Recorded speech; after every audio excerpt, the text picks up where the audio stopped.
बेयाव फैगौ रंजालि बैसागुनि साफ्रोमबो आइ आफा रायजो राजा बिदा फंबाय बिब' बिनानावमोननिसिम गोसो सिंनि गाहाम हामलायनाय आरो गोजोननायखौ आङो बावहरग्रोबाय।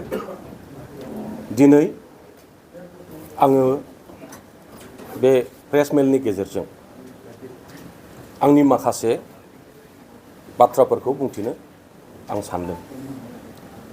फैगौ 12 अक्ट' 4 बाजि चिरां जिल्लानि मावखुलि काजोल गामियाव आं मानव गेदेर प्रमद बर' बिथांनि दैदेननाय राजखान्थि हान्जा UPPLआव आंजों लोगोसे गोबां राजखान्थि हान्जा एबा आफादफोरनि दैदेनगिरिजों लोगोसे मावथिफारिया आरो रायजो राजा UPPL राजखान्थि हान्जायाव जगदान जानाय जासिगोन, जगदान होनाय जासिगोन, जयेन जानाय जासिगोन।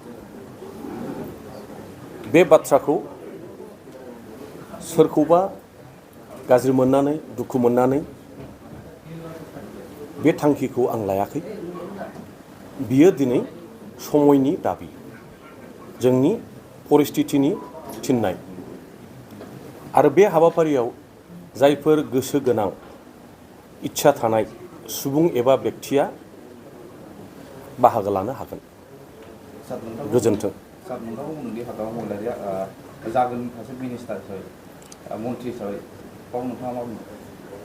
सोर मा बुंदों बुङाखै थांखांनाय बाथ्रानि सायाव आं बांद्राय कमेन्ट्स होनो बायो आरो नोंथांमोनहा मालाबाबो आंखौ बिदि बुंनाय थरख' बिथरख' नुवाखै। जोङो एसे सिगांथिंसो नायनायनि थाखाय प्रयजन दं। मानव गेदेर हाग्रामा महिलारिया गावनि नोजोरजों जेखौ नुदों हयथ' बिथाङा गावनि नोजोरजों बेखौनो थिग सानदों। बिनि थाखाय बुंफिननांगौ खेंफोरथि होनांगौ होननानै आं साना।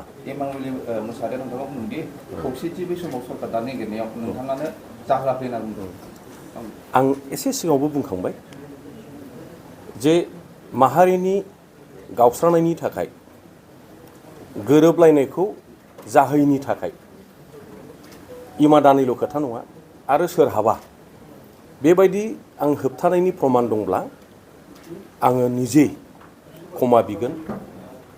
आं हास्थायो बेखौ प्रमान सहकारै फोरमान सहकारै बेफोर सेन्सिटिभ बाथ्रा जायहा सिरियास एसे खैफोद गोनां राव बेफोरखौ बिना प्रमानाव बुङैया मोजां। नोंथाङा जुदि UPPLआव हाबमारो BPFनि थासारिया माबायदि जागोन? BPFआबो थागोन। BPFआ जे जोबथारगोन बेथ' जानो हाया।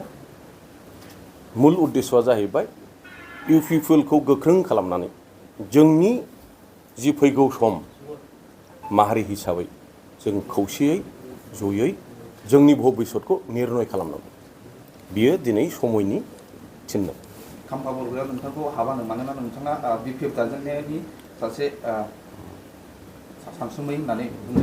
बे बाथ्राया नै दा जि आङो प्रेस मेलनि गेजेरजों बुंबाय बे बाथ्रानि जेबो ओंथि गैला। बेखौ नोंथांमोनहा दा हमनो हाबाय, मोनदांबाय। मैया सोर बुंदों दहाय फुंसिमाव मा बुंदोंमोन बे दानि जि प्रेस मेल बेयो प्रमान खालामबाय आरो बे बुंनाय बाथ्राफ्रा जेबो रिलिभेन्सि गैला, ओंथि गैला, मिनिं गैला। नोंथांजों 3,000सो थांफागोन होननानै खौरां मोनो। बिनि बाराबो जानो हागौ। गोजोन्थों। गोदान दोलोनि जानानै माबायदि खामानि मावनांगौ होनना सानो नोंथाङा उननि समाव रायजोनि जौगानायनि थाखाय? दोलोआ जेखौ बिबान होगोन, जेखौ डाइरेक्सन होगोन आरो आंनि केपासिटियाव जेसेबां रायजो राजाखौ सिबिनायनि थाखाय गोहो दं, केपासिटि दं, आं बेखौ रुजुनलांगोन।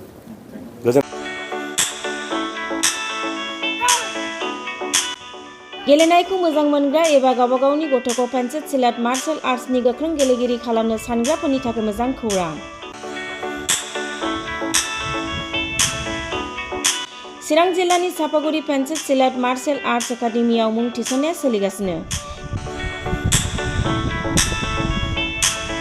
नोंथांमोना नोंथांमोननि गथ'खौ चापागुरि पेन्सिल सिलेट मार्शल आर्ट्सनि एकाडेमियाव मुं थिसननो हागोन।